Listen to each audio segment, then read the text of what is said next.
Recorded Books presents Speedrunning the Multiverse, Book 3, a LitRPG Cultivation Adventure by Adastra339. Narrated by Graham Halstead. 174. Demon Food 1. Molten Plains, 9th Circle of Hell. Dorian flopped about, gasping, feeling like a slab of meat left too long on the grill. Beneath him lay a vast stretch of molten coal veined with fissures, shifting uneasily atop a sea of churning magma. Hunks of the stuff jutted up everywhere, clumping into hills, gently rising and falling with the currents. A floating wasteland spurting with lava, stretching far as the eye could see. His stumped arms throbbed. His stumped waist leaked. His intestines oozed slowly out of him. Even the air hurt to breathe. Its sandpaper smog grated his lungs, brought up coughs flecked with blood. His skin was cooked red, and tiny sparks of chi singed his hairs. His weak human body couldn't cope. It simply didn't belong here. He groaned. First things first. He needed a new body, and fast. A dragon form, like Hu Yi said. What else had his blasted brother blabbered about? Something about infinity hearts, was it? The source of Hu Yi's power? A dizzy spell struck. The insides of his head rattled like a gong. He fell over, hacking up a gout of blood. He groaned, flopping to his back, breathing heavy, trying his best not to throw up what was left of his lungs. He was reminded of how he started this run back in the desert tribes, poisoned, dying, underground, in a scorpion's hive. There had been some fun to it way back then. Survival had been a game, a fresh challenge. That was before his soul got cut off, of course. Before he was left stranded here. Now his death would be painfully permanent.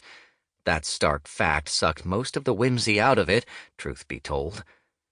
He glanced down at his stumped self. An image came to mind, wriggling furiously as some gargoyle sauntered up to him, bent over and swallowing him in a gulp. At least it'd make for a funny way to go. Not much comfort, but he took all the scraps he could get in a time like this. Laughing at his own plight was still laughing.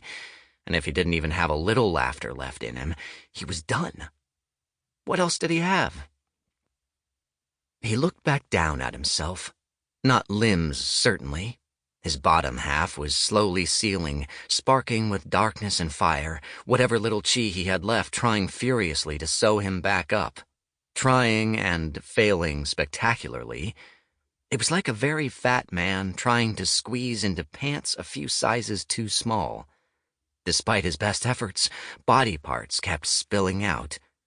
Dorian stared at it. He felt for his chi reserves. Empty. He glanced at his stumped arm. It had once had a hand that had wore an interspatial ring full of all sorts of goodies that would have been quite handy right about now. Alas, also gone. He wiggled his left stump. He wiggled his right stump.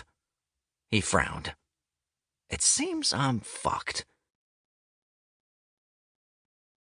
Well, he died before, and it wasn't so bad.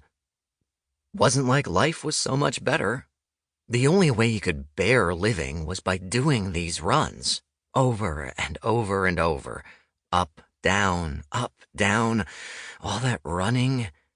Maybe it wouldn't be so bad to let himself relax, close his eyes, sink into that warm blackness.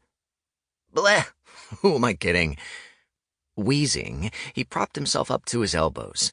He was God's damned Dorian, renowned trickster, god king of time. Sure, he'd been rather horribly beaten, but despair? Utterly ridiculous. He refused it on principle. He'd made it through worse before. He paused. He wiggled his stumps again and frowned. Have I? It was rather hard to conjure up any examples. He had been in worse situations than this, those he could think of quite easily. But they all ended up with his usually gruesome death. Half the time he went out while shitting himself. Sample complete. Ready to continue?